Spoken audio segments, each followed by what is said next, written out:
ओम नमः शिवाय, शिव जी सदा सहाय। ओम नमः शिवाय, गुरु जी सदा सहाय। जय गुरु जी संगत जी। आज मैं एक छोटा सा अपना सत्संग शेयर करना चाहती हूँ।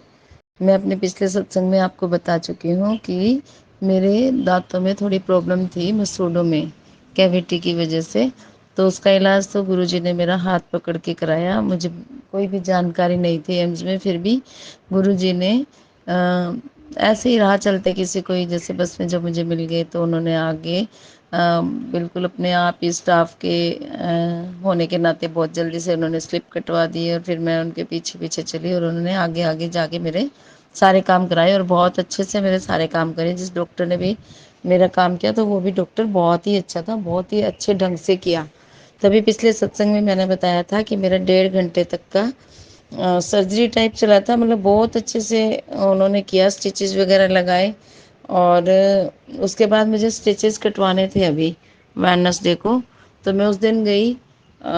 तो थोड़ा सा मैं लेट हो गई थी ट्रैफिक जाम की, और कुछ थोड़ा मैं घर से ही लेट पहुंची थी, तो थोड़ा मुझे इंतज़ार करना पड़ा। लेकिन डॉक्टर ने मेरे स्टिचेस काट दिए। वो चाहे तो मना भी कर सकते थे, लेकिन सबको मना कर रहे थे वो, लेकिन मुझे उन्होंने मना नहीं किया। हाँ, बस थोड़ा वेट कराया। जय गुरु जी, शुक्राना गुरु जी। तो जब मैं वहाँ चेयर पे बैठी थी तो मैं गुरुजी का नाम तो हर टाइम ही जपती हूँ। गुरुजी को अपने साथ ही रखती हूँ सारा दिन। उनकी कृपा मुझ पर बरसती है और मैं उनका हर टाइम धन्यवाद करती रहती हूँ। और यही उम्मीद भी नहीं, मुझे पूरा विश्वास है कि गुरुजी हमेशा मेरे ऊपर ऐसे ही अपना वरद हस्त रखेंगे, मुझे अपना आशीर्वाद देंगे। वो मेरे पिता के समान है, मैं उनको पिता ही मानती हूँ और बड़े मंदिर को अपना मायका मानती हूँ। तो जब मैं उस टेबल पर गई थी स्टिचेस कटवाने के लिए, तो मैंने देखा कि सामने जो विंडो थी, शीशे वाली विंडो थी, और उसके बाहर वाली साइड बिल्कुल मेरे सीट के बिल्कुल सामने एक कबूतर जो था वो बैठा रहा। और वो बैठा रहा, बहुत देर तक बैठा रहा, बहुत ही देर तक बैठा रहा, जब तक मेरा वो काम नहीं हुआ। तो मतलब मुझे एनर्जी मिली कि गुरुजी ही मेरे साथ आए हैं, मेरा सारा काम करा रहे हैं खुद से।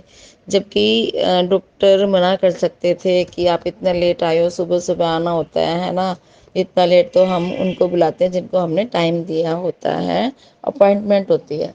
लेकिन उन्होंने मेरा काम किया और जो कबूतर था वो सामने मेरे बैठा रहा सामने, और मैं गुरुजी का मंत्र जाप करती रही।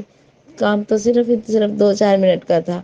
नेक्स्ट प्रोसेस जो होगा वो भी मैंने गुरुजी को अर्जी लगा दी है कि गुरुजी अब जो जो भी काम आपको कराना वो काम आप ही कराएंगे, है ना।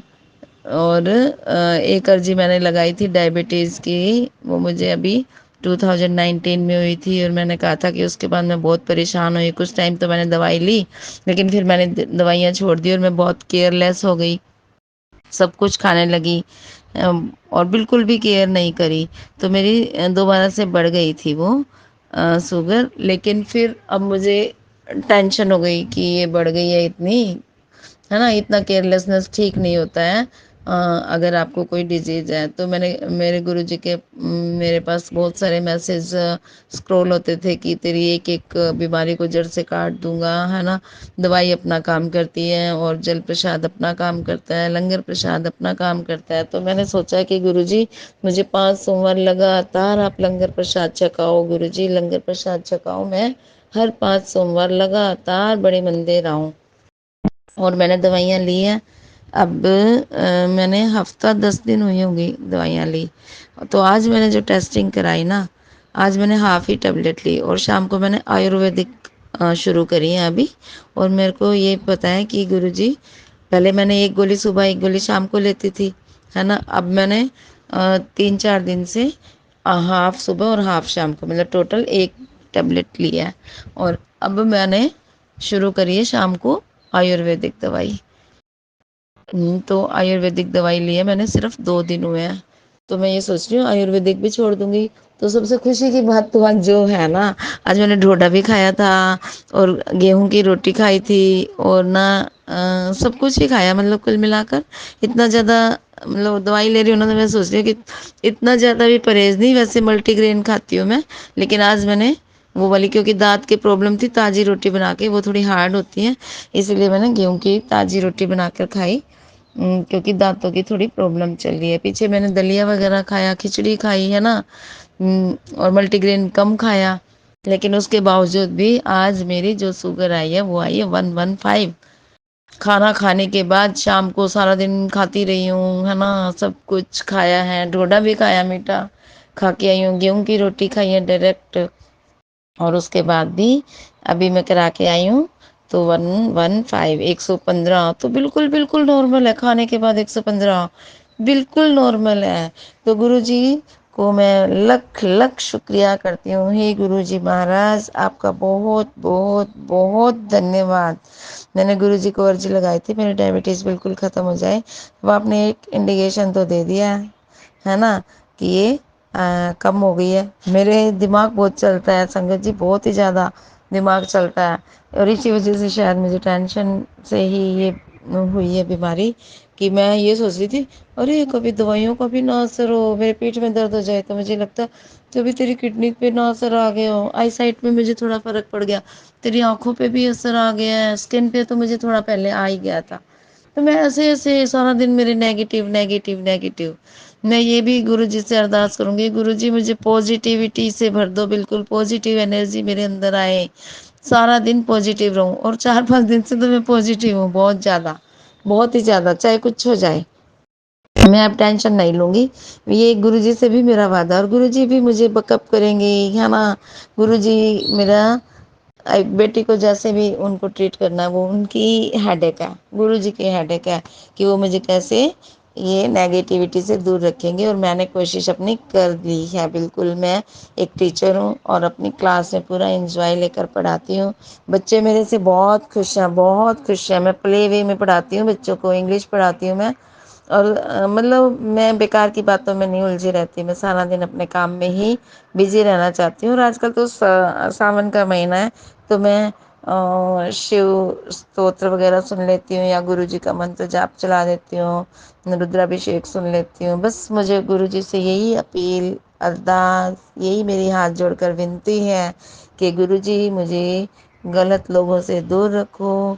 सारा दिन मैं बातें ना करूं, और मैं चुप रहूं, और एनर्जी स्टोर करूं, और पॉजिटिविटी मेरे अंदर भरी रहे, और मैं खूब सारा दिन गुरु जी का मंत्र जाप ही करती रहूं।